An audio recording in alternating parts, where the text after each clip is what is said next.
The way you show up in your relationships is shifting, okay? There are more and more practices coming forward. There are more and more people speaking their truth on this. There are more and more signs and symptoms coming forward from the feminine in a healthy way. We have been so dominant with the masculine energies, even in our relationships. So it doesn't matter your gender when you're watching this. Again, this is part 2, guys. Go to part 1 for context.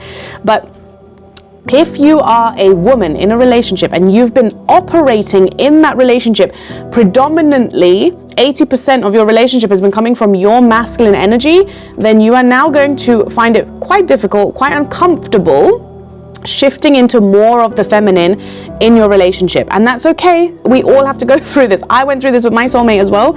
And once you are able to do that, oh my God, does life feel so much more free, juicier, loving, relaxing, safe.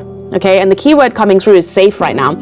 So many women do not feel safe in relationships because they have been so overworked and overgiving and overdriving in relationships. Even in their most intimate relationships, they've been holding this space of masculinity because they've had to hustle for themselves. They've had to go out and get jobs for themselves. They've had to go, and I'm not saying don't do any of that. Like, I love working.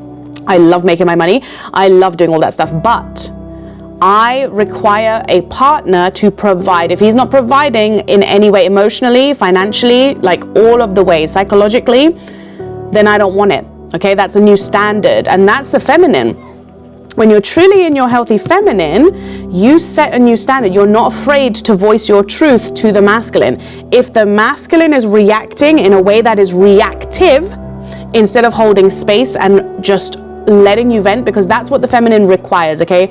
You notice women in the world, we get on the phone and we vent to our best friends, we vent to the girlies, we go out on a girls' night. What do? We bitch and gossip about all the shit because it makes you feel better.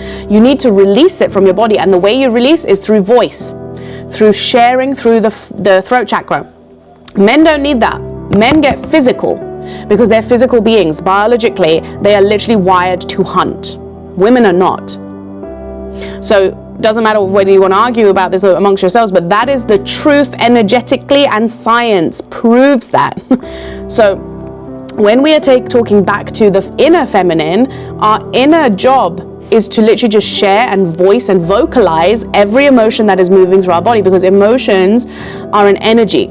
And energy needs to flow, okay? It doesn't die. So if you are blocking yourself from speaking your truth in the relationship, that is going to stagnate and show up somewhere. Where is that stagnation showing up? So for some of you, I'm getting like, this can literally be showing up as rage, because bottled anger is going to be grief somewhere in your body. This is showing up as disease. Like some of you are getting cancer. I'm hearing cancer. There's leukemia. There's bone marrow. There's bone diseases.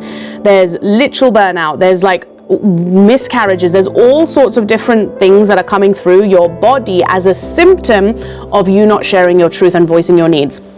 This can look like as simple as, I don't like your mum. That is a big one. That is a big one. And it's something that I'm seeing even in my closest circle. The mother-in-law, whether you're married or not, does not matter, the mother of the man. And I'm seeing so much misinformation on like, you will see so much misinformation right now. So it's really, really mindful to really trust your own inner emotions around this topic. If you are sensing, oh, so-and-so is like a mother's boy, the feminine's job is to lead in a relationship too, but you're leading with emotions. You are the emotional nurturer. You are the emotional intelligent. You are the one who carries the womb and carries life in your body. So it's you who has to lead how your body is living, breathing, being looked after, including expressing your emotions. This has taken a turn. This reading, I love it. I'm here for it. So again, if you have a problem with the masculine, are you voicing it directly to him? What is he doing with that information once you have told him? Is he getting defensive? Is he deflecting? Is he rejecting you? If that is happening in the relationship, you have two choices. You can educate him and teach him how you need to be heard and listened to in those moments, instead of being deflected and judged and criticized or whatever the thing. If he's taken it personally, that's work. That is the work you have to decide whether you want to do or not with him.